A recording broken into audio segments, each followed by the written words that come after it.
everybody, welcome to Love and Reload, the voice of the relocation industry. I'm your host, Ben Cross, and I'm so blessed and honored to be here today with my good friend, Mike McGill from Ace Relocation Systems. How you doing? Doing great, Ben. Thank you very much for having me. Dude, it's so good for you to be here in Dallas, in studio at Global HQ. Dude, and look at it. I know. I got the memo. Apparently, we're wearing the same jacket. Look, we are in peak season form. We are in uniform. It's hard to look this on good. site, on time, looking good, feeling good. How did we do this? I have no idea. I'm like, I know it's going blue today. You know what? You can usually count on me to go blue. I'm 99% blue jacket, but today I thought, you know what? I'm going to go a little bit different. Ben probably won't wear the same color. Ben's wearing the same color. We are both Here we are. A burgundy check. We're looking gorgeous good. Jacket. It's yeah, phenomenal. I love yours. Love the look. Amazing. Who wore it best? Get in the comments. Who wore it best? Check in with us. I want to know who you are, where you are. Get in the comments here. Give Mike a hard time. We're going to be talking about we're in DC last week, so we're going to talk a little bit about that. We're going to be talking about kind of where the industry is going, what we're seeing out there, what cool events we're going to go to for the rest of the year because conference season's coming up. It is right around here. the corner. You know, we're getting our haberdashery in order here. You know. And so, yeah, we're going to talk about all that kind of stuff. We're going to talk a little bit about AI. You know, is there really an application for it in the moving business? Get in the comments. Also, I want to hear what questions you have for Mike. So let us know what you're doing out there. Speaking of mics, we got Mike Quigley here. So many mics. He says, hello, Ben, and M3. What's the M3? Are you a BMW? What are you? No, I am not a BMW. So there are a couple mics at Ace Relocation Systems. We call Mike Quigley M1 because he's essentially the first mic at Ace Relocation. And then Mike McGill on our operations team, he's M2. I am M3. Okay. Is there an M4? I think there is an M4 out there, but we haven't identified it because we've stopped at the 3. I feel like there's kind of like with a certain, you don't go beyond the 3rd. Well, I did. My son's name is Dan Benner. Cross the 4th. 4th is the way. Somebody's gonna walk that one. We're gonna go. No, trust me. My wife said the same thing. No more. No more. Really. Janet Turner, looking forward today. Rush back from an appointment to make sure not to miss it. What's up, Janet? Did you plan your outfits? Mike, what the heck were you thinking when you put that on the screen? Honestly, I must have been channeling. Yeah, exactly. I was channeling my inner Ben Cross. I'm like, I'm going to look good today. You got the square cooking. Oh, yeah. And I like the way you fold your pocket square, by the way. We're just going to talk about this for a second because it's rare that I have a gentleman on here with the same kind of level of square game that I got here. You know, you, Dano McCoy, me, there's very few out there rocking it. So what is your fold? How would you describe this fold? It's a very elegant fold. This is a little bit of a triangle fold. So I do it so that there's a little bit more sticking up in that direction. Yes. I've been going back and forth between the, more of a puff, yes. And I think that you can't go wrong either way. I once went into a clothing store. I asked the guy at the store, I said, how should you fold a pocket square? He said, there is no one answer. I think there's not. That's what I go with. You got to just go in the moment. I go with a little more sprezzatura, a little devil may care, Italian kind of style. Yours is very elegant, very nice. Well, it kind of matches. Just got to keep it crisp. It calls out the blue and the gray kind of there. Mary Ellen looking sharp, Mike. We got one vote for Mike here. Looking smart, guys, plural. I'll take a point on that one, Louise. Thank you very much. Mike got me out of a pickle a few times. Nice to see you on camera, Mike. That's Christian. Awesome. I don't know what pickle you guys were in together, but that's cool. I'm here for it. Kara, hey fellas. Dan Susko, looking good, gentlemen. Both rocking it well. Wow. Hit that like button. Get in the comments here. Laura Benjamin. Oh, great to see you guys. Looking forward to it. I'm the little brother. She never won it. There you get it and couldn't get back. You got to save your receipt, Laura. If you're going to take it back, you got to save your receipt. Get in the comments here with questions. Hey, guys, love to see the twinning. You can't spell 20 without winning. You can't. No, you can't. No, look at us. That's right. This is great. The Bay Area is checking in. Sue Smith, twinsies. This is great. Stacy Miller Chere, what's up? Hi, friends. Stacey. Tandra Chester, what's up, handsome men? I get a lot of comments. Got thrown in. I don't get comments that much, honestly. Not as much as I'd like. So it's good to have you here. Well, I like to be the mirror of greatness. So here I am. I always say I look like Mike McGill if you made poor decisions. I don't know about that. That's what I think. No. Tom Prune says Mike always looks like $1 million bucks. This is great. This is wonderful. Laura, LOL, too late. Can't give him back. This is great. Christian says household goods escalation. Laura B knows. Allison McDaniel. from Alaska. You are both looking good, Allison, gentlemen. thank you very much for dialing in. I need that. You get the distance award today so yeah, far. I think the furthest from the pen is Allison today. We got anybody from overseas checking in here? Get in the comments here. Let us know what you're thinking out there. This is cool. Hey, so Mike, we were over, and shout out to Nan Park here from USI Law. This is great. Wondering what Laura knows. Everybody's wondering what Laura knows. We were in DC last week. We were. We're going to talk about places we're going, places we've been. Last week we were in DC. It was awesome to see you there.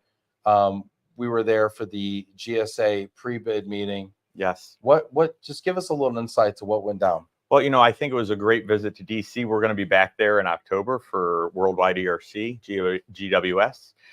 But I think what was nice about it is we had an opportunity to really talk with those that are in the government move space. And one of the interesting things that I heard during that presentation was the ATA had a presentation on high real estate costs, high interest rates, low existing home sales. And I think that that's what we all know. I think, we're seeing demand for our services, but we're not seeing a lot of elective moves. People that are moving because they have a job or they have a life change. But the people that maybe want a slightly different house or go to a different neighborhood, they're going to stay put on the sidelines for a little bit. And I think until they get comfortable with the market where it is, then we'll see them enter back into the equation. Yeah, super interesting. Also, that was last week. This is this week because things are fluid right now. And get in the comments. I want to know what you think. We got a lot of relocation professionals out there. What do you think the rest of the summer looks like? Q4 coming up. What do you think we're going to see? We got Jen Rodriguez checking in. What's up? Sue Smith and Knapp. Hi, guys. What's up? And Mike Falia, my guy, the Golden Domer. Drive careful, Mike. I think he's in the car. You know, classic. Does it have airbags? These are recorded. You can watch later. Alyssa Lammer's Pocket Square game on point. Excited for the conversation. Get in the comments. I want to know, what do you think the fourth quarter of this year has in store for us? Because you're talking about all these, the report from ATA was really informative. There was a lot of economics going on there, right? And they talked about consumer price index. They talked about interest rates and throttling down the housing demand. I'm actually buying a house in like there you go. 10 days. Or 8 days. Oh my gosh, I'm like freaking out. I need a mover, by the way. Anybody want to give me a move? I'll do a commercial for you. Let me know. I know a guy. You know a guy. He knows a guy. I know. We might be in luck. Okay. But 8 days. Wow. So I'm bucking the trend a little bit. But I think I'm trying to. So here's my theory. I'm trying to thread the needle. Okay. Because right now we're seeing housing prices are coming down a little bit because demand's soft, because interest rates are high, and frankly, the economy kind of feels like it sucks right now a little bit with inflation going up. However, I'm trying to catch these prices coming down low, and then I'm trying to thread the needle because it was announced last week that mortgage rates hit a 15-month low. Now they bounced a little bit, but then the consumer price index was just announced, I think it was today or yesterday, and it was inflation was at 2.9%. So it's now kind of corrected, and it was much lower than people thought. Yep. And now I think we're going to see the Fed definitely cut rates in September.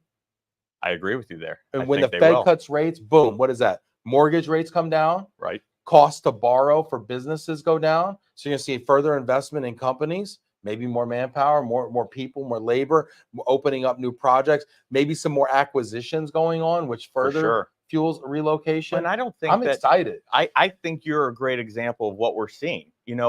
This isn't so much that interest rates are high. I think they're more normalizing. If you look over history, they're actually lower than they are over the average for 30, 40 years. And I also think that the thing we talk a lot about is the velocity of moving.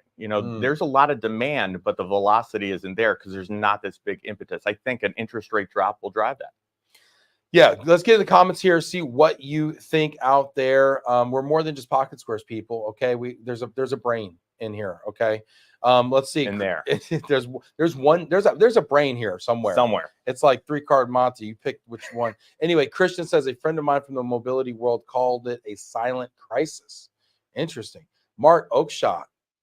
Thanks, Mark, for checking in here. Love reading Mark's emails. He says a lot of houses coming on the market on my morning walk. Have you noticed that a lot of inventory is coming out? I have actually started to see more inventory. Yeah, I think there's more. There's inventory coming out, and nobody's there to buy it. So now, and I'm seeing houses that are on for a week, 2 weeks, 3 weeks. When just 2 years ago, you're seeing 30, 40 offers on a house in the first 3 days. I think there's still low inventory and that there's still a lot of activity and interest in those homes that are on the market, but I am seeing more out there. Yeah, super interesting. Ann says Q4, I think slower than last year.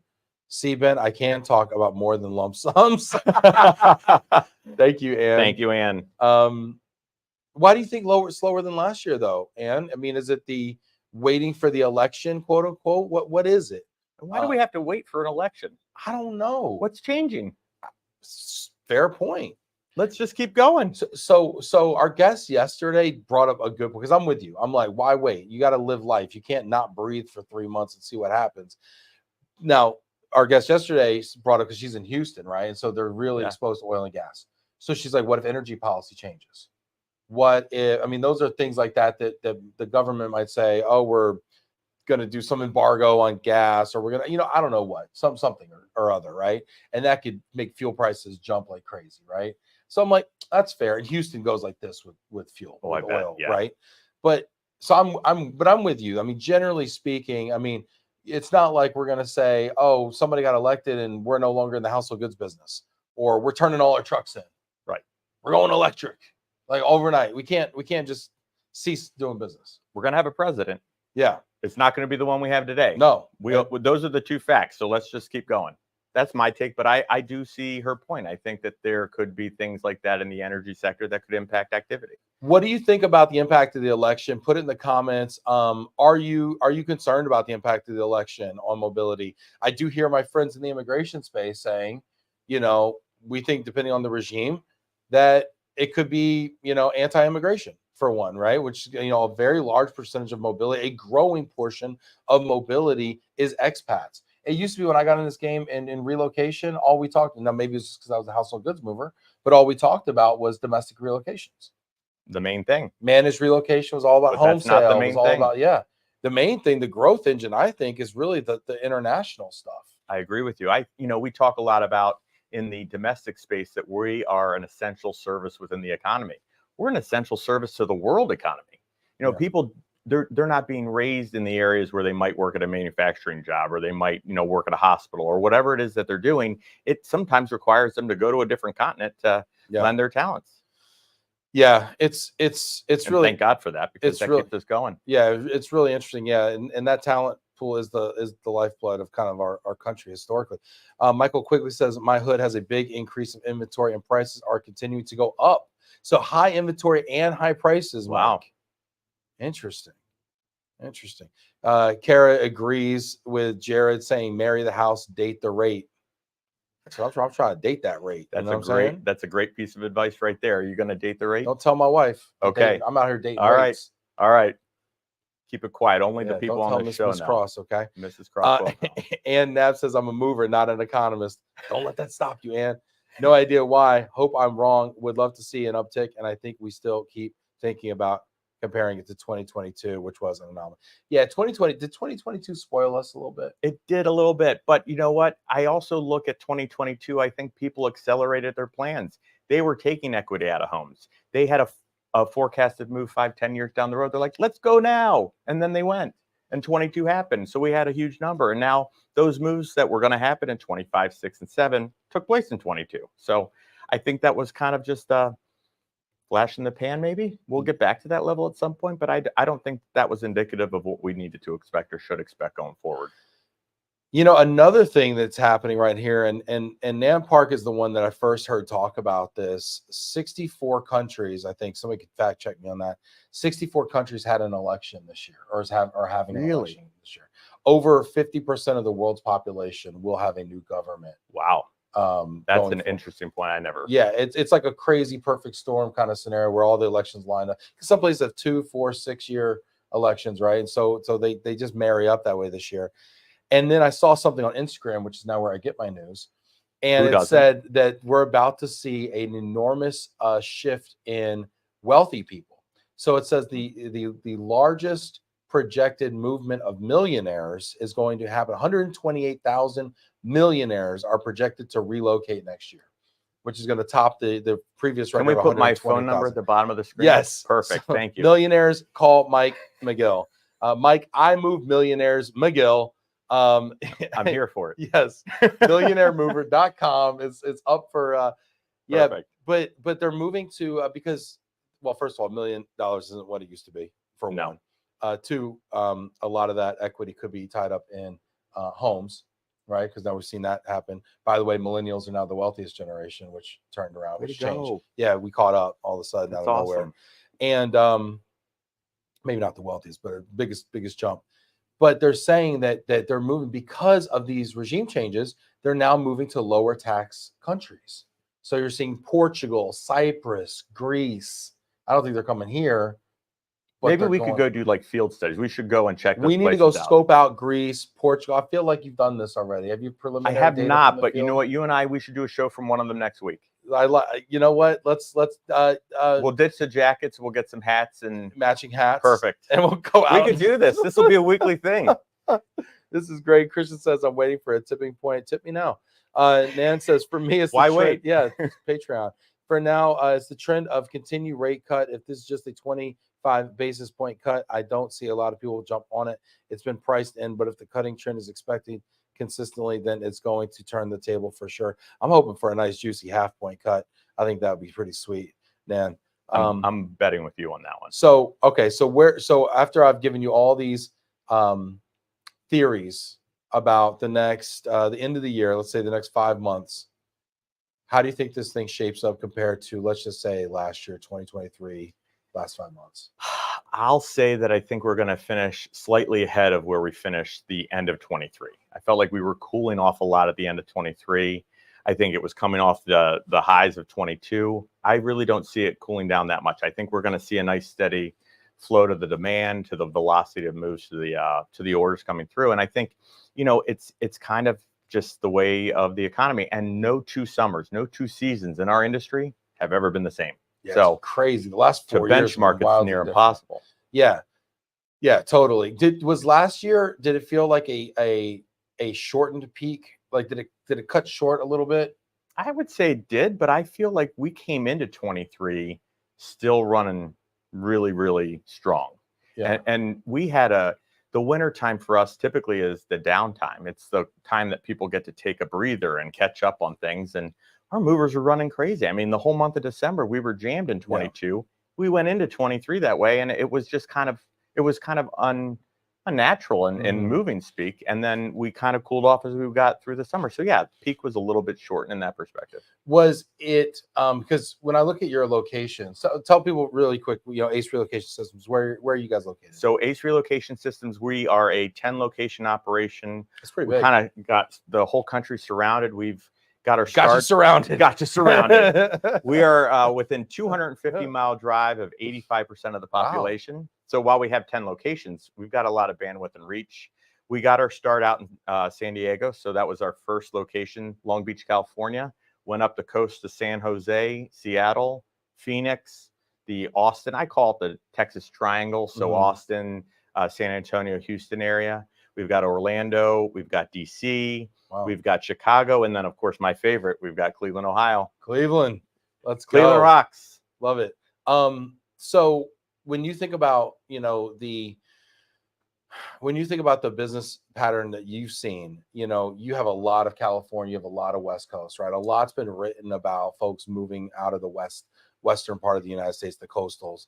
Are you seeing some of that maybe, I don't want to say, disproportionately impacting maybe to the good, your volume? I'd say we saw a little bit of that in 21 and 22. But what's interesting to me is when you look at those home sales on the West Coast, it's like, well, if all these people are leaving, who's buying all those homes? Right.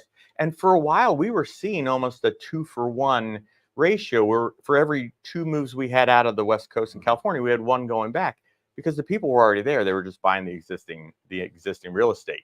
But we did see that. And that's something we have to track as an industry because we do get out of whack, in terms of having equipment in the right places, crews in the right places. And, we're fortunate, Ace, we've got a fantastic team of operators. I call them magicians. I have no idea how they pull it all off, but, they get it done. And they watch for those things for that very reason. Yeah. So talking about this year now, did peak season start, would you say early, late? You know, what's your feel on that? Late to the party. It felt late, right? Totally. People are like, okay, we're ready. Yeah, it's like a party. It's like you set up the punch bowl, you got the streamers, maybe the lights are off, you're waiting for somebody to walk through the door, yell surprise, and you're just sitting there. Sitting there waiting. Sitting there waiting. Like, did I give them the wrong time to arrive? Exactly. Like, come on, it's June 1st, folks. Yes. Didn't you hear you're supposed to move? But we did pick up. I mean, and what was interesting is because of the slightly later start to the busy peak, to the rush that we were feeling, we were kind of rusty. We had to, we kind of had to shake the dust off and get back to it. Like, oh yeah, this is what it feels like to be crazy busy. So then, awesome. So now here we sit, it's August 14th. In some years, peak's done by now. I mean, how are you feeling right now? You feel like is peak peaking right now? Or is it over, or how are you feeling? I feel like it's still peaking. Still going, right? I would say that we've come over the top of the hill just yet. I think that we're at it. What I do see is we're not seeing a lot of dates all the way out on the calendar being blocked. 2 years ago, we as an industry may have been booked out 6-8 weeks. Right now, we're booked out a couple weeks, but it's not to that degree. It's still filling in though, and that's the interesting thing. A couple weeks feels like the right number. Like it feels like a reasonable amount of time to be booked out. Because how many times have our customers over the years been like, what do you mean you're booked out for 6 weeks plus? Like, how am I supposed to work with this? I'm not getting notices that these people are even relocating with maybe 3 weeks, 4 weeks notice, and you're booked 4 to 6, you know what I mean? And it used to be a source of consternation. And then they'd have to try to train their clients to notify more, earlier. But HR just wasn't getting the memo on these hires until it was too late. And then you need them there yesterday. That's so true. And I felt like we were the tail wagging the dog. As an industry, we've always been called upon to serve on the dates that they need. But then we got to a point where people weren't scheduling closings until after they scheduled their move. Yeah. And I'm like, how did we get here? But that was because of the demand that we were seeing. It was totally out of whack. And yeah, it's great. It was like the tail wagging the dog. We got people checking in. What's peak Craig like Donovan. Right now? Let us know here. People are already booking their trip to Portugal in October to go scope this thing out. Send me your flights. Tandra, get ahead of it. I like it. We should talk, Ben, when I'm there. Why don't you just take me and we'll talk there? We don't need to have a Zoom from Portugal. My husband and I are looking for a place to buy. This is how we do it in person. Oh, nice. Yeah, no Zoom. Buying it. A lot of people are buying in Portugal right now. We should start thinking differently. Start buying in Portugal. So the next hour of this show is going to be real estate in Portugal. Yes. That's what we're going to talk about. Yes. I'm in. Craig Donovan, ready for peak to start anytime now. Oh, Craig, come on. Craig. Isn't it funny though, Craig, and all the folks out there, we've been pulling our hair out for decades. Can't we just get people to not move all in the summer? And now they're not moving. And we're like, where are the people? Where are the people?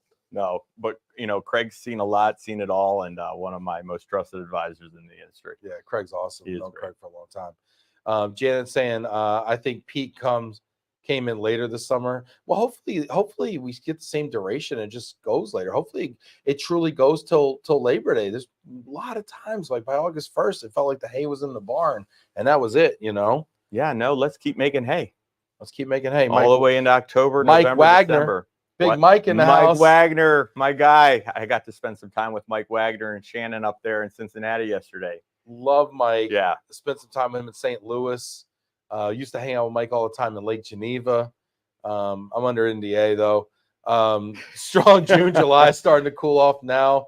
Love you, Mike. Good to see you on the show. Mike M4, I'll call him. He'll be M4. That's M4. He never comes on the show unless McGill's on the show. I think you're gonna have to get him as a guest. It's the Mike McGill rule. Yeah, Mike, when am I gonna come up there? What are you in Cincinnati?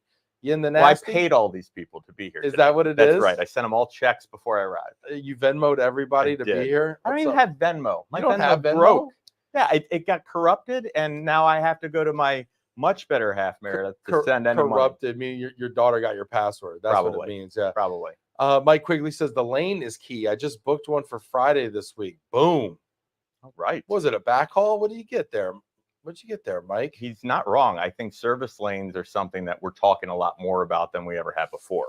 Are there particular lanes where you have maybe shorter you're booked out less? When we start to see trends building, back to the conversation we had about the California and the mass exodus from the West Coast, we go to clients and we'll say to them, listen, we're seeing a lot of traffic off the West Coast. If you have anything, even short fuse, we can probably get you covered and have those conversations. Maybe like coming back. Yeah. Like, exactly. So like Austin to LA or San Francisco or something like that. Send us all your Austin to LA moves. Ace Relocation is here for you. Yeah. You guys got that office in San Marcos, we do. Yeah. Nice. That's a good spot. It's a great spot right in the middle of the triangle. Yeah. People are saying, Tammy's saying, I've never understood the election year impact. Thank you, Tammy. She's awesome. But yes, I totally agree. Christian's team Hay. Like Team Hay? Or what are we talking about, Christian? Lauren Turner, late to the party. Hi, Mike and Ben. Oh, Lauren, how are you today? What's up, Lauren Turner, the official lodging partner of Love and Relo in the DC area. Lead time is shortening for us, too, as we head into fall. More short notice moves than in years prior, for sure. Super interesting. Is that Kate? Kate Houston there checking in there? Very cool, Kate. Good to see you in here. Always great to see Kate. Making hay. Love it. Awesome. If you got questions for Mike, let us know. There's nothing that's off limits. Feel free to really challenge him. We've got a captive guest here, so we can ask him whatever you want. He's got to answer it. I'm actually chained to the chair. Yeah. You know, we talk. I mentioned your daughter. You got your daughters are how old? I've got 2 daughters. Our oldest, Aislinn, is 18, going to college. Wow. Next week. How are you feeling about that? I don't know how that happened.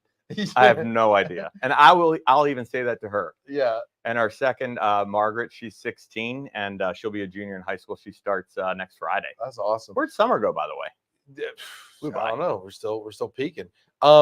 So daughter's going to college. Have you thought at all about her career options? And let me ask you, would you recommend her get into the relocation industry? I mean, it's been pretty good to you. It's been great. I think that the key to any job search or career path is to find what drives your passion. And I think that would be what I tell her. Not so much specifically go into relocation. Find what really gets you energized and invigorates you. Because if it's relocation, great. It's been great for me. I've loved it. I think this is such a special industry. But maybe she'll find something else that really calls and says that's what she needs to. You know, it's so funny because I work with students just down the street at University of Texas, Dallas, right? And I love working with them. They're really bright. They're too smart, frankly. They all are. I can't stand it. I came here to teach you things, and you already like know and don't care about what I have to say. So no, but I talk to them, and then so we start pitching global mobility. And they kind of get excited, especially because a lot of them are from other countries and stuff. They came here. It's like, oh, global mobility. I have my own global mobility story. I'm intrigued by this. I'm a global citizen. This is really cool. And they think that, like, when I say global mobility consultant, they think they're going to be like some attaché to the ambassador. Right. They think they're going to be like in a James Bond movie or something. You can be, but. And I'm like, no, you're going to be in a cubicle for 12 hours during June. If you're lucky. And if you're not lucky, you're going to be doing a survey in a home somewhere, the quality, a QC with a clipboard on the back of a truck, maybe. Yeah. And then they start to pursue the careers, and they're slightly disappointed.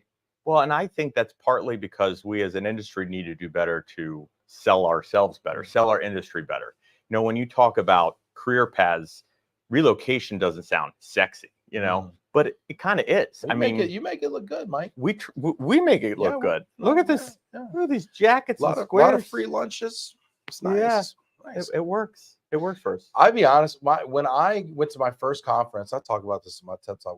When I went to my first conference, I was blown away because I was the guy in the cubicle working crazy hours, pulling my hair out, trying to service customers. And then I went to the conference, and I realized how people really sell and how they really relate to one another.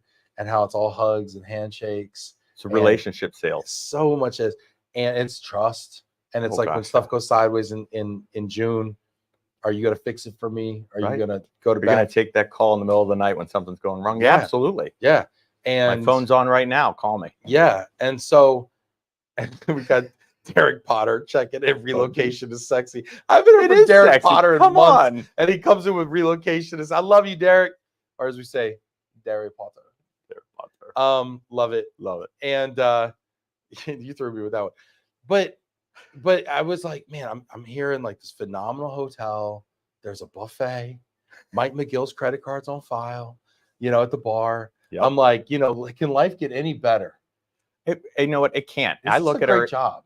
it's a great industry. Look around, and I'm telling anybody that's listening, you know what I'm talking about. You go into a room and there is no industry out there like ours, where you sit around at conferences and meetings with competitors. Yeah.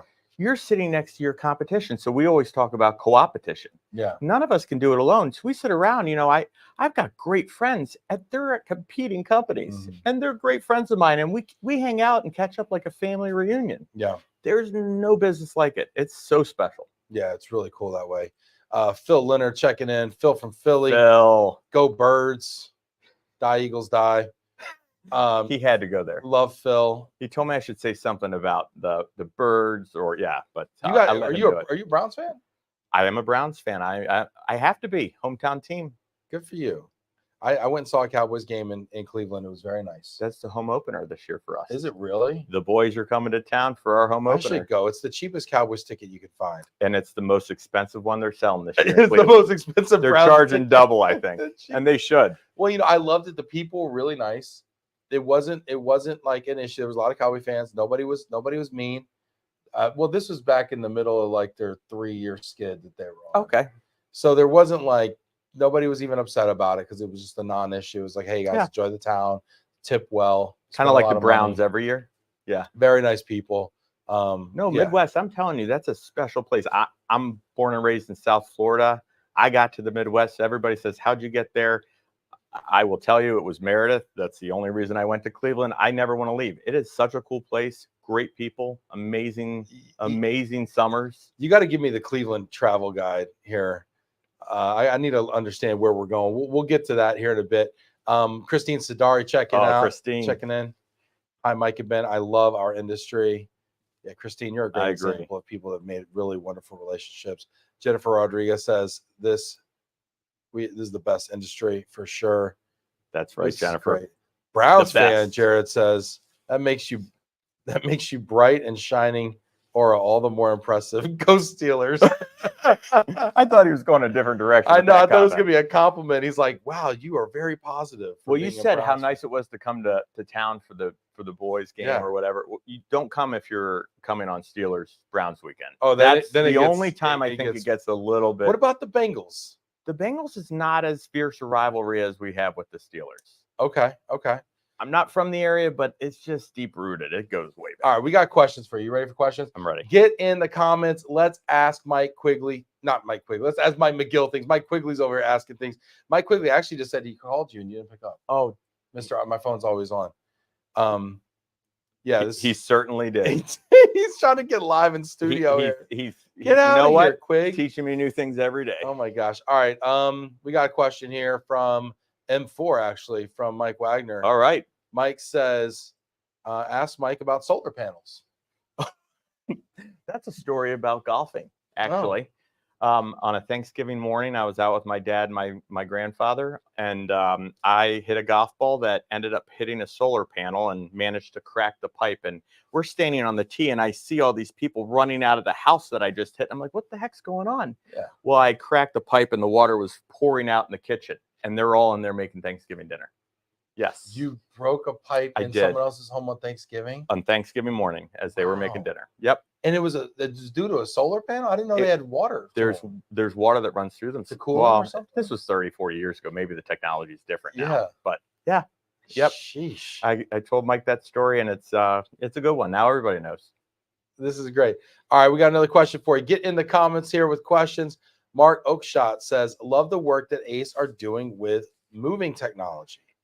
Where does Mike see this going in the future? That's a great question. And, when I look at our space and any space for that matter, AI is the hot topic. Everybody's talking AI, artificial intelligence. But for me and for us at Ace, that AI is really to facilitate the other important AI, which is authentic interaction. When you look at, you like that one. Yeah, really come on. When you look at what we're doing, you can't really use AI to change how you pack a box or load a truck. But what you can do is leverage and use AI to make sure your customer-facing team members, your frontline employees and team members are customer-facing, that they're giving that personal touch. You know, we as an industry, and definitely we as a company at Ace, have no plans to change our model in terms of working hand in hand with our customers. But I think there's a general sense that AI is going to be a bot and you're going to be dealing with computers all the time. Yeah, you are. But I think that what we can do as an industry and what we're doing as a company at Ace is leveraging that technology to alleviate the behind the scenes work, to alleviate the unnecessary admin work so that we're facing our customers more often. Yeah, I like what you're saying there. Although I do think you gave me an idea. I mean, you talk about there's, AI is not going to help us pack a box or pack a truck, but gosh, if you tell me there's, 21, 1.5s and 15 3.0s and 10 4.5, cartons and X mirrors and some mats and whatever. I mean, can it tell me how to Tetris that truck? I mean, because right now it's a piece of wisdom that only like a couple grizzled vets know how to build tiers, and achieve density and thing like that. But if you give me a cube sheet that says there's X amount of cube on this thing, and I roughly know the dimensions because I know what a sofa is generally, and I know what these could it tell me how to build tiers? I wish it could, but there's no way. I don't see it happening because a sofa is going to come into that trailer and you got to figure out how to get it in there. You're going to have that desk that is slightly different in size. The boxes, if it's all boxes, absolutely. We could Amazon the heck out of that all day long. Yeah. But not because every shipment's different. Yeah. And then they get all the chowder on top and all the rakes and the top load only. Yeah. Put the fragile up high. Yep. Mike Falia checking in here. Yep. What's up? Kara says, brilliant AI, authentic interaction. Love it, Mike. I'm glad that she gives her stamp of approval. That was quality. That was quality stuff. I trademarked that before the show, by the way. Yeah. Royalty checks can be sent to Cleveland. But I also like what you're saying about, it seems like to me, my interpretation of what you're talking about from a customer service perspective is that you are allowing AI to kind of do some of the research. Like, so if somebody says, hey, when's my shipment arriving? They could theoretically come on your website, talk to a bot and say, when's my shipment arriving on, and at 10 o'clock at night, and they could get an answer. That's very true. They get an ETA. That is whereas they don't need a move coordinator in the office from 7 to 5. Correct. And not on Sundays or whatever. What we're trying to do is empower our team and our clients with quicker access to information. And we have an enterprise platform for what we call, it's like ChatGPT, but internally it's called Dolly. It's an enterprise built in-house.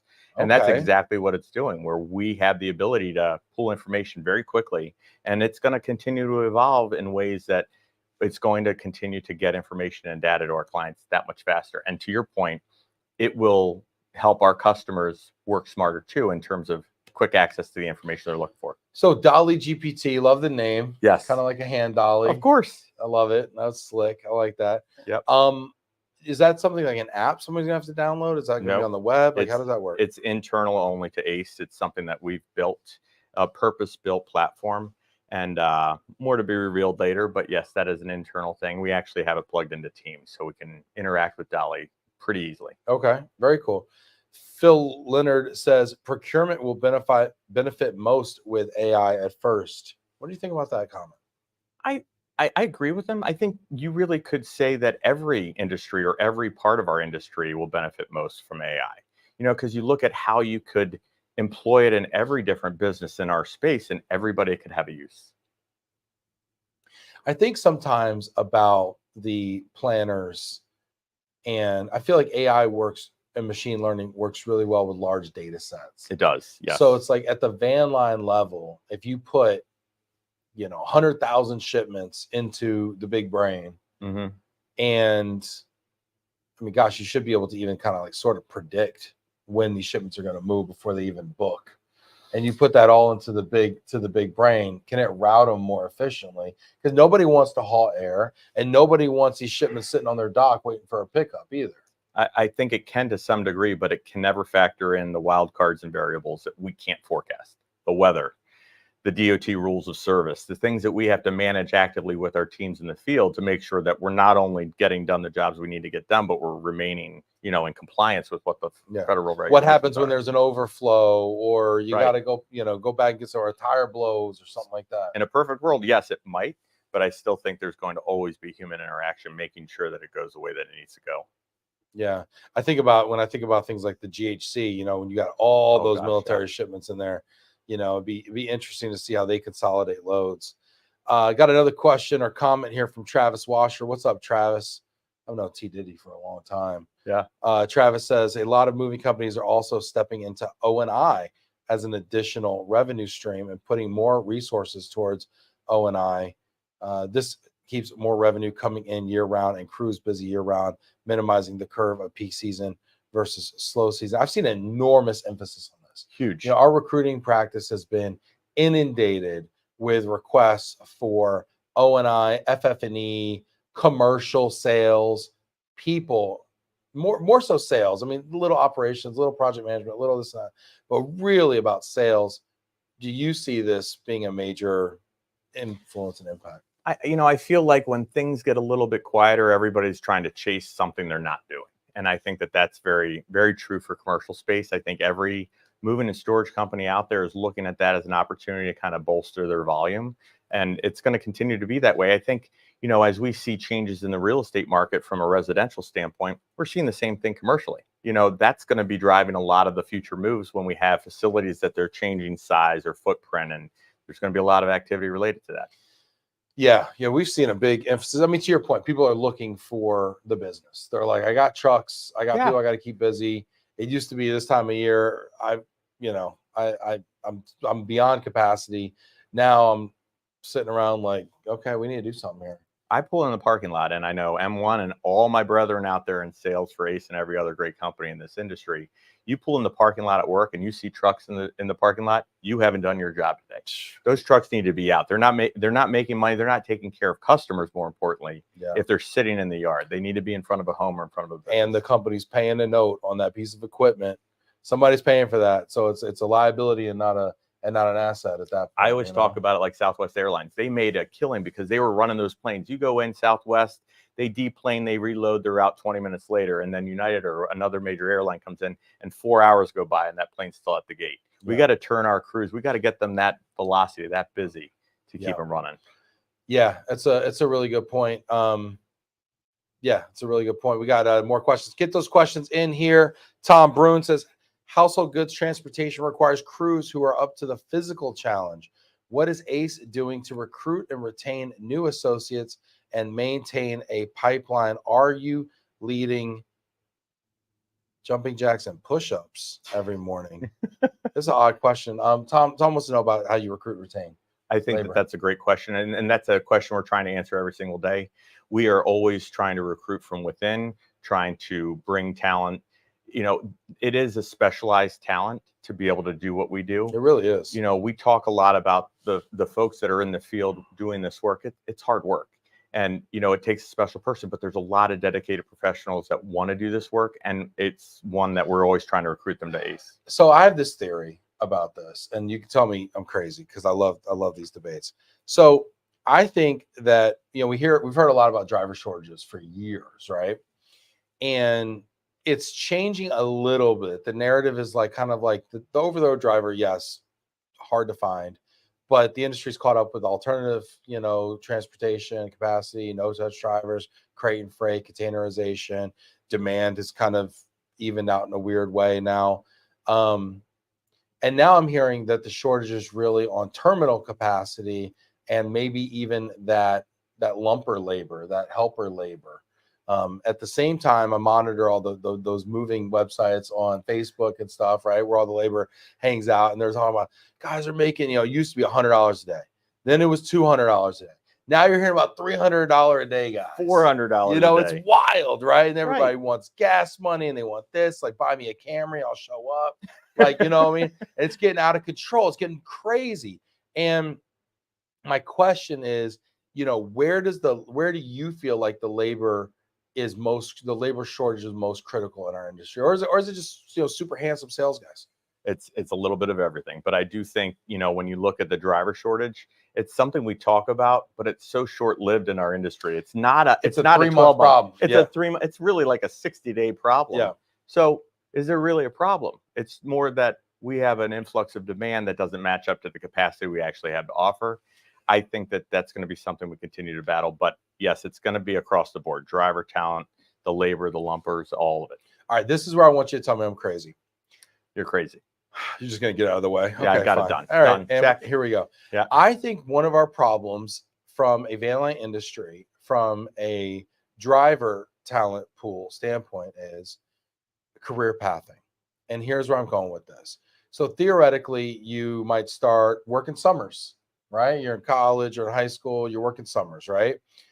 And then you're like, hey, this ain't so bad. Money's decent. I want to go full time. I'm a lumper, I'm a labor, whatever. And then you start, okay, well, maybe I can run local moves. I can be a foreman or a driver locally, right? And then you save up your money. Maybe the agency, gives you, helps you out a little bit and, helps you buy a truck, right? So now you're into this $170,000 Volvo or whatever. 220, it's not 220 now, Yeah. Sure. Yeah. Can you imagine? Every day a tire's blowing out on you. It feels anyway. And so that's theoretically the career path. But because so many van line agencies, rely on a contractor model, right? And we all do it. I mean, some don't, but we all, that is the predominant mode in the corporate household goods van line arena, long distance arena, and because of that, now the labor works for the driver, not for the agency, technically. And so now as an agency, I don't really have access to that lowest level to then get them in my pipeline and career path them up, because they don't work for me. And I would technically be poaching from my contractor. That's a good point. I don't think you're crazy on that topic. Okay. But I think that's going to be something that's a natural progression, where people will start to look at that driver and say, how can I be that driver? How can I be an independent businessman, not waiting for someone to come to me and offer me day work, that I'm calling the shots, that I'm running the show, that I'm running a truck. And I think that when you look at our business model, it's a great way to make a living. It's an amazing lifestyle. It's really, really cool. It's really sexy. And we'll get them out there. And I do see this generation, we always talk about kids these days, right? This generation, they're getting married later, buying homes later, having kids later. They're in love with the idea of being a digital nomad and travel. It kind of lines up with the driver lifestyle. It really does. Maybe we're going to have too many drivers one day. Yeah. People might get tired of running to the airport in the Uber. They might say, let me get the Volvo. Let me get the Peterbilt. I want to get a better ride. Yeah. We're going to upgrade here. It's interesting here. Get in the comments here. We still got some segments coming to you. We got top fives. We got overrated, underrated. We're just getting started. Get in the comments. Hit that like button. Jennifer Rodriguez, look at the people are just all over this here. Love it. Hit that like button for us. Give us the virtual round of applause out there. Make us feel good. Jennifer Rodriguez says the technology that Ace has built in-house are those like heart eyes? Yes. Oh, no, they're the star eyes. Star eyes. I love it. Yes. By the way, Jennifer Rodriguez. Yes. Huge pickup in the off season. You know what? Major addition. I wouldn't say the off season. How'd you pick up Jennifer? I mean, Jennifer Rodriguez, one of the biggest up and coming talents in the relocation industry, president of the Chicago Relocation Council. Amazing talent. I've known Jennifer for a long time. Think very highly of her. And just joined the Ace team not too long ago. That's correct. We're very excited about her joining the team. I look at our attracting great talent because we're a great organization. That's what I like to say. But you also look around and you say, okay, well, we've got Jennifer, fantastic addition. We've got Mike Quigley. He's a stalwart unicorn. He's amazing. Carrie Corliss, Alyssa Lammers, rock star on the West Coast. You keep going around, Nolan Whiteley. And so it's kind of a cool thing. But Jennifer joining was awesome. Yeah, you're right. And there's Alyssa chiming in right on time here. She's an amazing addition to the team. Alyssa, great. Nolan, you've got some really good next generation talent. It's fun. Keep showing your toes a little bit. It makes me feel really old. Yeah. I got schooled in Spotify. His hair was dark, actually. Or you got in Spotify? Yeah, I didn't even know. What were you rocking? The Pandora for a minute there, or just I still have Pandora. Don't tell Alyssa. I still have Pandora. Yeah. Yeah. Don't even go. We're not going to start this. Yeah. Okay. Yeah. My daughters right now are probably watching and screaming at me. So I like Pandora. I'm still a Pandora guy too. I'm totally Pandora. Yeah, why not? It's like I'm old school. Radio. Yeah. I'm not changing that. This is great. We got people checking in here. Travis saying my company is 100% employee and all assets company owned. I would never go back and work on a contractor model. Owner has found a new niche running straight trucks only between all our locations. Yeah, and they're doing it with 26 footers, which is kind of crazy. The way you guys run with 26 footers is wild out there. Jennifer says, you guys are so sweet. I'm blushing. Last nice thing I ever say about you, Jennifer. Yeah, that's the end. Yeah, it's on record, though. Alyssa says, I wasn't going to say anything. LOL. She's like, but hello. But hello. Yeah, hello. What about me? Yeah. This is great. Labor tech-based solution coming soon. Stay tuned. The unicorn in the pool. Mike Quigley says, this is great. Mike Wagner. You look at that. Cheers, guys. I like when people say goodbye. That's great. Thanks, Mike. Appreciate it. Well, it's just about to get good now that Mike's left. We can do whatever we want now that we're unsupervised. M4's left the building. Let's get after it. You want to have some fun, Mike? You want to have a little fun? I'm here for it. Let's go. All right, we're gonna do a top five first, okay? All right. Top five. Let's see. Top five. You know what? I want to just sometimes during summer work my tail off all day. I just want to go home and veg. Just want to go stream.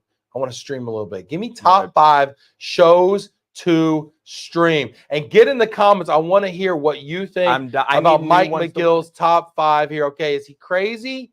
All right, does he need to get some new shows? Have you seen these shows? Are they good shows?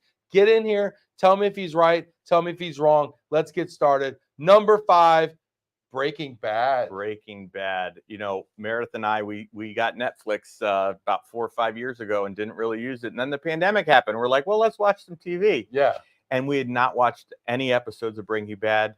That was my first experience and what binge watching was. We sat down and 6 hours later, we were still watching. So Breaking Bad to me is the quintessential binge watch show. Stream away. You know, I'm really, I'm struggling to get through the first season. Oh, just keep going. It keeps getting better. Just keep going? Oh, it gets better and better. Okay. It does jump the shark a little bit at the end, but it's so good. Okay. It's so good. I got to get through season one. What do y'all think out there? Breaking Bad. I mean, I think they rated it the best show ever made. I think Rolling Stone magazine or somebody it qualifies. It definitely qualifies. I'm going to call an audible on number 4 because the one just came. Schitt's Creek. Oh, Schitt's Creek. We were talking about this and it just totally slipped my mind. How can you not say that Schitt's Creek is in the top 5? Yeah. Okay. We're gonna make that number 4. Okay, that's fine. Janet saying I was late to the gate on that one, but I love it. It's awesome. Christian says I can recommend Breaking Bad tour to the locations in Albuquerque. Interesting. Christine says I can't get into it. I'm saying I can't get into it. Not for everybody, I guess. Yeah, Charles says, Ben, I did the same, and then I went back a year later and I loved it. Okay, I dig it. Tandra Chester says, Mayor of Kingstown. Well, I've heard good things. My buddy was in that. My college buddy. Yeah, my college buddy Lawrence was in Mayor of Kingstown. You know famous people. That's awesome. Mostly Mike. Craig Donovan says, don't you mean Sugar Creek, Mike? It's a family show. Creek. It is a family show. I apologize, Craig, and I'm sorry I jumped the gun there. Craig got married and got soft on us. That's what happened. Yeah. Sarah's something special, by the way. Yeah. Sugar Creek. Yeah. Yep. Sugar Creek. Janet loves Schitt's Creek. Okay. All right. I love the dad. Oh gosh. Eugene Levy. Yep. I love his real life son in the show. Mm-hmm. Real life son. Hilarious. Real life daughter's in the show too. She's a server at the restaurant. Okay. I have one problem with this. That's kind of a deal breaker for me. Okay. My wife loves this show, so I had to go through it. There was a phase. There was definitely years in our marriage where this was a thing. Oh wow. But the guy in it, the neighbor who's really disgusting. Roland or probably yes. Yeah. The mayor. Who's yes. Yeah. Who's really disgusting. Yeah. I have a problem with that guy. Okay. I can't watch that Got it. guy. You know what? For as much I may not like him, I love Moira Rose. I can't get enough of that Moira Rose. She's hilarious. Yeah. Catherine O'Hara. She's fantastic. I think that's her name. Yeah. We got a lot of people coming in here in the comments here. Okay. We got some people who are okay. All right. You know what? Let's keep it moving here. Let's keep it moving. All right. All right. So number 4 was Schitt's Creek. Number 3, Griselda. Oh, sneaky good. Yeah. I'm telling you what, Sofia Vergara, she showed her acting chops in that show right there. She really did. As the mom. Yeah, she did. is the mom, and then she comes across and the drug kingpin. It's kind of crazy. Queenpin, yeah, like because you don't see that, right? You the don't godmother. see the female lead drug queenpin, who also is a mom in the show and like is soft and tender with her family, but is like vicious, take over the world, totally vicious. Yeah, just almost like she's basically a killer. Yeah. I think technically she could be charged. Technically, I think she did, go a little crazy at the end of the whole thing. That's the drugs. Yeah, that's what happens. Yep. Oh, been there. Okay, so no, I mean Griselda, I think is phenomenal. Sofia Vergara, like so underrated. Like a lot of range. Like you don't necessarily think, but the range was there. Yeah, I really enjoyed it because you get typecast, in the role that she's in, and and she has a very strong accent. Right. Yes. And she's a very beautiful actress, and so I think there's a tendency to typecast. So in this, she was more like, she didn't play up her looks. They played it down. They put a lot of prosthetics on her. Yeah. They really played that down, and yeah, it was really great. Christian says, love Griselda. Sofia Vergara is so underrated as an actress. Yes, 100%. He's reading ahead. I love it. All right, let's keep it going here. Number 2, a lot of people in the comments with this one. Yellowstone. Yes. Oh, it's so good. You know what? It's kind of like Sopranos meets The Great West. It's just got everything wrapped into one. Yeah. And that Beth, the daughter, she's nuts, but so much fun. Yeah. She's crazy, but awesome. Yep. I heard that Kevin Costner is going to come back and reprise his role, because there was a lot of talk about him not returning for the grand finale, but I think he's going to do it. So I'm like end of season 1 on this. Okay. And I'm stuck a little bit. You got to keep going. I got to keep going. It keeps getting better. Oh, gosh. I got to like quit my job and just stream is what I got to do. Well, we can do that from Portugal. Yes. We get from Portugal? We get the from Porto? This is great. People love Yellowstone. Tandra's all about Yellowstone. Sue Smith says, I'm going to have to retry Yellowstone. Kevin Costner is my all-time favorite, but I couldn't get past the 3rd or 4th episode. Yeah, I've hit a lull, Sue. I've hit a lull too. And sometimes that happens. You get into 1 or 2 episodes, you're not really loving it yet. You gotta let it marinate a little bit more. Yeah, you know what? I'll go back to it because I'm in a pause right now. I need a new show. Yep. So I'll go back to Yellowstone. I'll go back to Yellowstone. Number 1 for me, I think it's Ozark. Seems crazy and out of left field, but love that show. What do you love about Ozark? Why do you connect with it? The acting is just so good. Laura Linney and what's his name? The husband, Marty. He's like Marty now. Yeah, Marty's such a great name for him. I know. Too. Marty and Wendy. Marty the accountant. Yeah. Marty and Wendy, the mobsters down in Ozark. But no, it's a great show. Great show. You got to finish it. You know what I love about Marty is I think as a dad, you relate to Marty. Because Marty's like got to make stuff happen. His family's life is on the line. I mean, kind of like the Griselda thing, right? Yeah. It's like as a parent, you're like, okay, if my back's against the wall, the cartel's coming after me. I gotta get down and do some wild stuff. I don't want to do it. It's not in my nature. No, I'm not like that. So let's launder some money and open a casino. Yeah, but we're gonna do it well. We're gonna do it really well, smart, and not get caught. Sue says Ozark was awesome. It was awesome. Yeah. This is great. People are enjoying this a lot. Get in the comments. What's your favorite show to stream? What did we miss? Let us know. I need recommendations. What we should be watching next. Mike's got a lot of time on his hands. I really don't. It's laughable. Charles said Marty is a fixer. Marty is a fixer. Nothing made you sound older than like 4 or 5 years ago. Me and the wife got Netflix. And, I know. I never really used it. And then all of a I'm not gonna lie. You know what? I'm a kind of a curmudgeon. You know. I love it. It's like I'm sitting there. I'm reading my paper. Yeah. And all this shake it out. I'm like, what's that thing on the tube? Fold it over. Yeah. You know, get the crossword going. And you get the phone. I gotta make a call. I love it. Get off the phone. This is great. Tanner saying 1883 is so good as well. Don't know that one. That's the prequel to Yellowstone. That's the origin story. And I have to be honest, haven't gone there yet, but we need to visit. Going to do a little time travel. Maybe that'll be on the list next. Christine says this is a girly pick, but I love Virgin River. Might be the good-looking guys. Just saying. I will leave that one with you, Christine. I'm probably not going to dial in. A lot of people say Virgin River, Love and Relo.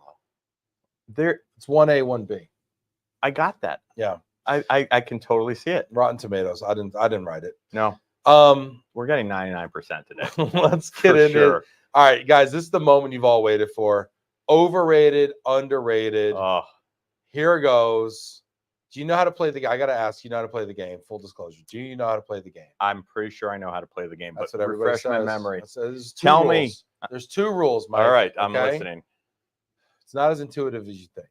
There's 2 rules. I'm going to give you a topic, and you are going to tell me if it's either overrated or underrated. Don't get cute. Don't make it properly rated. Don't overthink it. Just from the gut, okay? I'm ready. Second thing is, I'm going to tell you if you're right or wrong. I'm ready for that too. Okay. And so will the audience. Thank you. Stakes have never been higher. Never. All right. Okay. Before we get started, for the record, everybody thinks Succession is missing. Yep. We only had 5 slots. Succession, Billions. Love Billions. Shetland, but you need subtitles because of Scottish accents. And Peaky Blinders too. I heard about that's another one. Don't even think of starting that without subtitles. I'm going to watch this episode back and take notes on all the shows I'm missing. Don't even think about starting without subtitles. Because I did it without subtitles. I got half an episode in. I'm going to have to get my readers out to watch the subtitles. Subtitles, case of scotch. You'll be done in 2 days. All right. All right, let's go. All right, overrated, underrated. You ready, Mike? I am ready. Get in the comments. Let us know if we're wrong. No positive reinforcement. All right, here we go. Number 1. In-person meetings, overrated or underrated? Totally underrated. I'm here in person. Yeah. We've got to press the flesh. I got to be honest. I love the abilities that virtual brings to the equation, but in person's way better. Isn't it? Okay, what's better? This is 8 client Zoom calls in one day.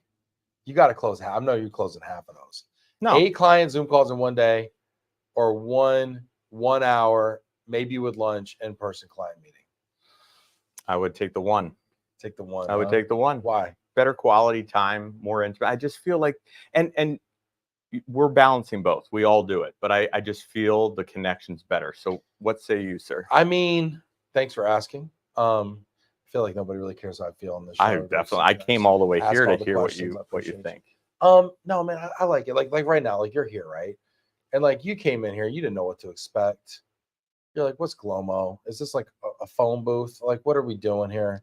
It's pretty epic. And you get to see like how people are living, good and bad. You know, you're like, and then you get a sense of the culture, the terroir, stuff that doesn't come across. Like I give you a very carefully curated, portrait size version of myself.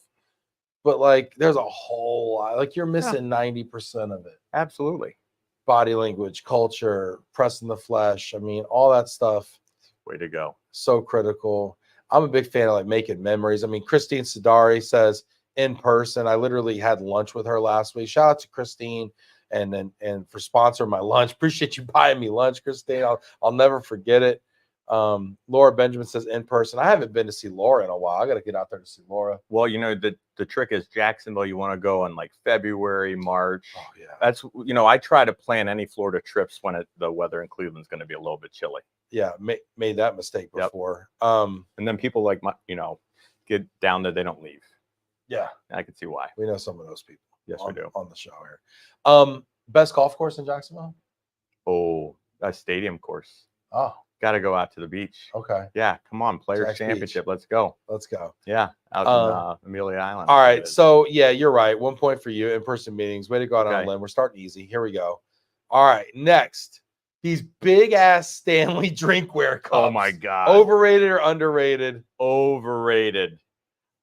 I'm telling you, since when do we need to have these weapons as our mode of getting hydration? It's like a lead weight. Yeah. I'm sorry, the ladies of my house, they have them, and it's like, what are we doing here? Do you not have a Stanley? I don't have a Stanley. There are 4 people in the house. There are 3 Stanleys in the house. Yeah. And none of Yeah. All right. I'm going to go to bat for the Stanleys here. Okay. Because I do think, first of all, you should have to pass a test to carry a Stanley in public. Yes. Because background check. It's too dangerous. Okay. A mental evaluation. The people out there putting the keychains on the Stanley, they're putting the placemats and the tables on them. It's too much. But I got to tell you, you get in a pool with a Stanley, maybe a nice Tito's lemonade on the rocks.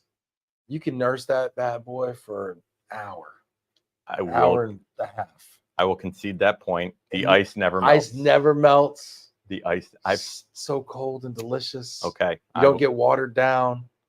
I see your point. You know, I mean, if you're out there in the world, it's 110 degrees right now outside.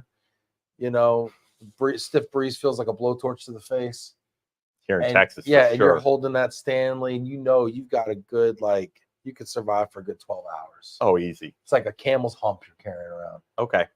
All right, I'll concede that one. Maybe I'll go get a Stanley. You know, I think a nice Ace branded Stanley might well, change yeah, your mind. anything got to be Ace branded all the way. Christine Sidari says, agreed. Ridiculous. Thanks, Christine. But we just got outvoted. I don't know. We got one anti-Stanley in the comment. Alyssa, don't come for my Stanley. All right. It's like how people feel about their guns. So like women feel about their Stanleys, the way men feel about their guns. I love it. Yeah. And it's so gender lined. Like it goes right down the line. Right down. Cliff Bierman, Stanley came after the stupid hydro flask I dropped $40 on. There you go. What's a hydro flask? That was the prequel to the Stanley fad. What was that? What is it? It's like a Camelback? It's another bottle, but it's just not as cool. Cliff, you were too early on it. Cliff. No, we you know, I talked about having 3 Stanleys at my house. We had 3 hydro flasks at our house too. Sue just blew my mind. She says now they have inserts so you can have 2 different drinks in the same Stanley. Oh, get out. That can't be possible, Sue. I mean, I got to see this. But you know what? This makes a lot of sense because I've seen this on Instagram. It's like, you know, they were talking about like the soccer mom suburban thing is like, you have like the coffee in the thermo cup. I know where you're going. And then the Stanley water. And then like you're carrying like 2 or 3 drinks around and you're like just going to like pick the kids up or something, you know, but we have all these drinks with us, right? We're hydrated. But yeah, she said, yep, saw it on Insta. And so now if you have half a Stanley, because the thing is 40 ounces or more. Yeah. So if you have half is water and half is vodka lemonade, you fill in the blank. Maybe one's hot, maybe one's coffee. Maybe. And one's ice water. That would be, that would be something. You could cover all your bases in one huge, big, drum-sized mug. You're going to be hydrated no matter what. Cop pulls you over. It's just water, officer. Drink out of this straw. I couldn't put it in the cup holder. It was too big. Yeah. This is great. Christine says, talking about the Tito's in the pool is making me want to mix up a Tito's cocktail. Hey, it's 5 after o'clock 5 somewhere. o'clock back there, Let's Christine. go, Christine. You have at it. Christine out there. Is she in Cleveland, right? She's in Cleveland. Yeah. Yeah. I'm telling you, Cleveland's where it's at. Clevelanders, get after it. Don't let me stop you. All right. You know what? Stanley drinkware, overrated. I could go both. And now, having if it's in a cup holder, yes. Is it intimidating? Yes. Is it? Yeah, it's definitely could be weaponized. But, you know, it's summer's here, and I just can't knock it. I can't knock it. You know what? No, I'm not awarding a point. I'm not awarding a point for that. I can understand that. Pocket squares, though, overrated, underrated. Totally underrated. Look at us, everybody. Yeah. Come on. That's the way to go. The way you fold. You're going to have to teach me that fold offline here. But I think that with people going away from ties. I got a lot of puff here. Yeah. You got to fix that. Yeah. You know what? That's so true. Your point. Think your point about ties, though. So people got away from ties. To me, this is fashion right here. This is the way we dress it up. We need something silky. And I have to say, I learned from one of the best. My father-in-law, Donnie Mills. He is Mr. Fashion. Yeah. But when I think of the fact that we can't wear ties, I'm like, well, we got to still be a little bit dressed up. So I stick with the pocket square. Why can't we wear ties? I don't know what it is. Unless you're in DC, nobody wears ties. DC, you wear a tie. Everybody has a tie on in DC. Nobody else. Nowhere else. I stopped wearing ties COVID. I was like, I wore a lot of ties. And people would joke all the time, suit and tie, like ties. I wore ties my whole career. You look good. I don't have to. I kind of, but you know what happened? I got fat. I got too fat. I couldn't start buttoning this thing. And then I had to make more shirts. And then this thing gets pushed up even more. It's just an atrocity. You don't need the tie. Well, I look better without it. Now I get the V. I get going a little bit here. This looks good. It does look good. Yeah, we don't But need now, no you tie. got the little silky thing, right? Yeah, Because right that's your here. little flare right there. That's your little. That's right. I gotta make sure mine's looking all right. Zhuzh it up. Yeah, yours is looking sharp, Mike. Christine's got a really good question here. Did you ever give it to a woman to wipe her tears? Sorry, no, because no.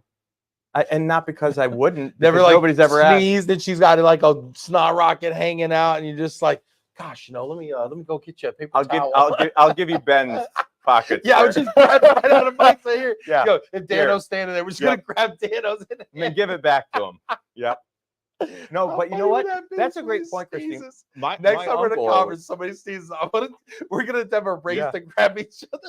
Have you ever seen someone use a pocket square in that way? My uncle did, but he was old school. He just stuck it right back in. No big deal. I have a rule about this. I will give a lady my pocket square if it's after dark. Okay. So if we're at the bar, right? So I'm at the bar.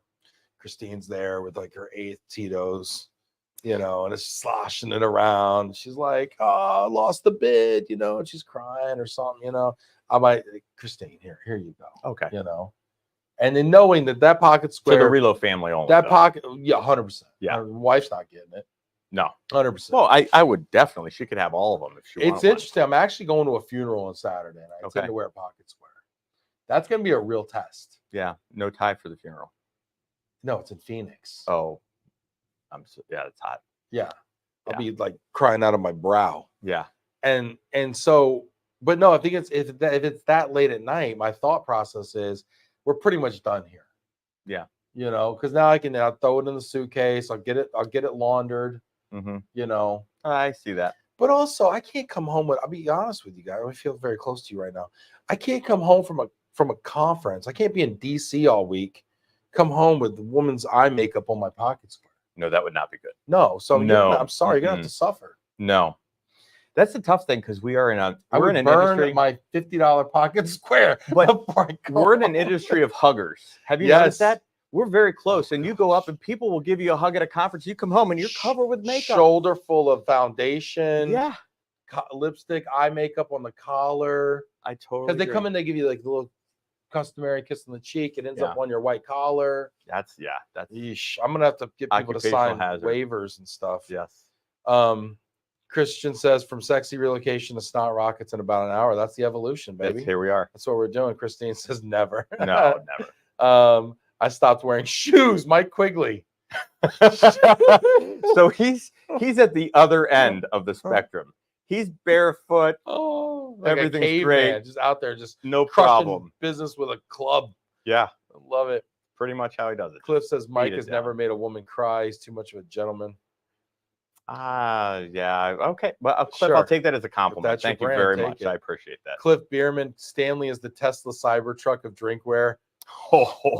That's so good. That is so good. So good. I got to give him a point for that one. Cliff, the smartest thing you've ever said to me in my entire life, Cliff. I love you for it. Cliff, if something happens tomorrow, I'm saying this at your funeral. Stanley is the Tesla Cybertruck of drinkware. That's fantastic. Retire it. Put it on I should put that on a Stanley cup. Stanley drink. You should wear cup.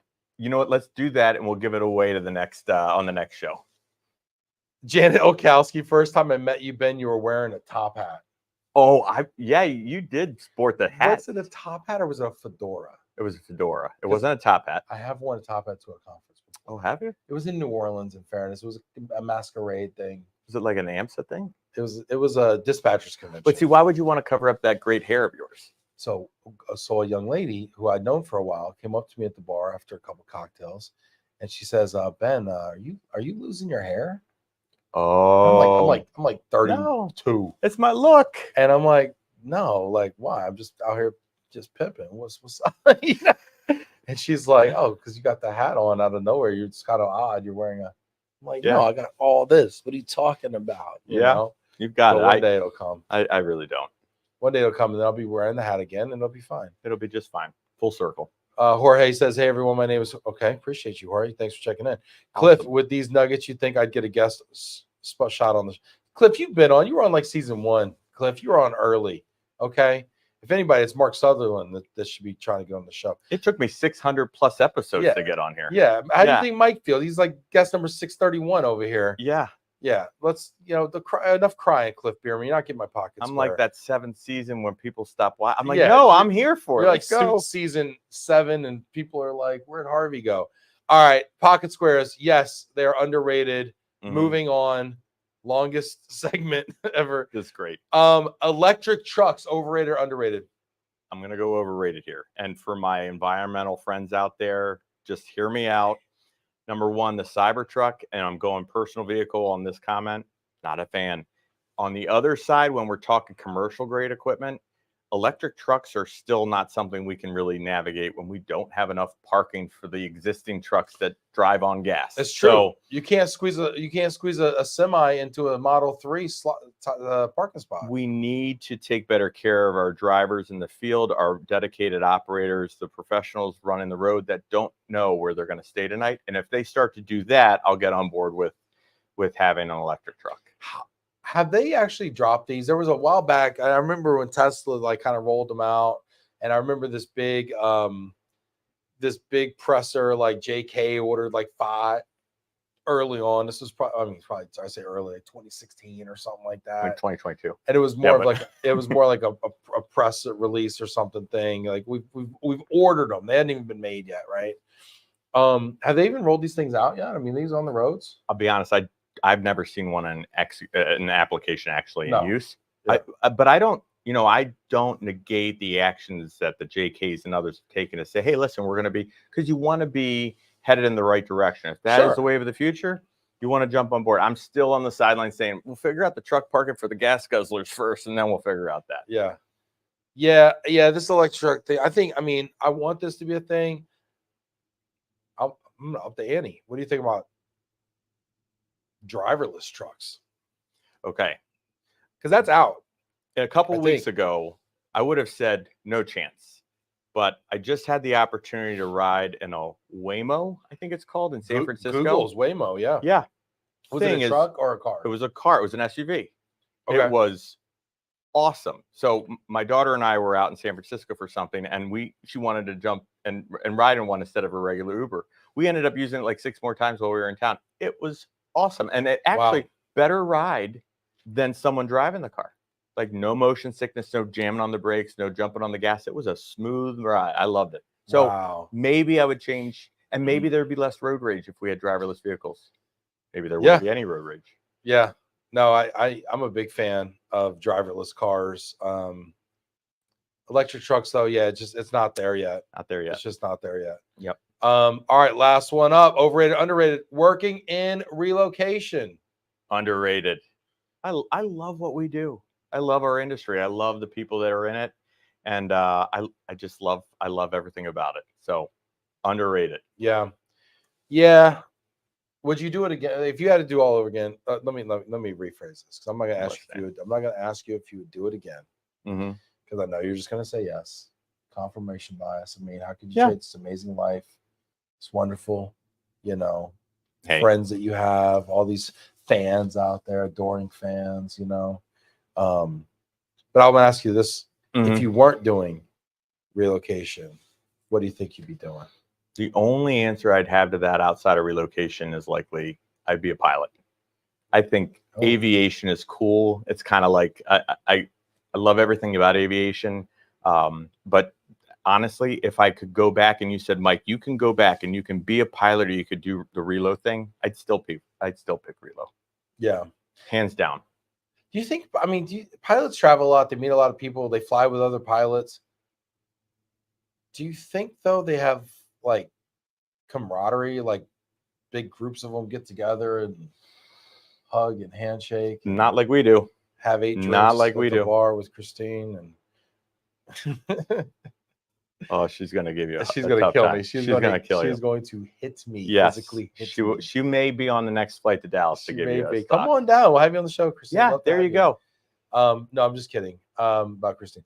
But because then when you get where you're going, you go to all these far-flung locations, you get where you're going, and then you just have to go to bed. Like I see all these pilots, they just go to the Sheraton, check in, hit the sack, wake up stupid early in the morning, turn around, fly back to Cleveland, and like they didn't get any of the fun that we get when we travel. No, they places. don't. And I do think that's the side of it that I wouldn't like. You know, when I get on the road, I'm away from my family. I'm away from my home. Now, if the family was with me, that's different. But Sure. you know, being on the road like that, and then you just basically go to a hotel, that's not fun. So Yeah. The aviation part would be cool, maybe. Yeah. Pilot, interesting. Mm-hmm. I tell young people, I say, I think I have the best job in the world, besides maybe being an athlete or a rock star, something like that. I'm like, that's where I would put this up there with, though. I don't have the skill sets for either of those, and can barely keep up with you. But yeah, I agree with you. Because we get to travel all over to all these cool cities, right? Because conferences are almost always in cool cities. We get to stay at all the nicest hotels. We get to go out to these phenomenal dinners and these events and these, concerts and just like crazy places we find ourselves in. And I mean, one week you'll be at the Don Cesar in Florida. Oh, the pink. You know what I mean? Palace, I wanted to get married there. I almost got married on Thursday just to afford it. That would have been a great pick. Yeah, it was like 10 grand to get married on a Thursday. It was like 30 on a Saturday.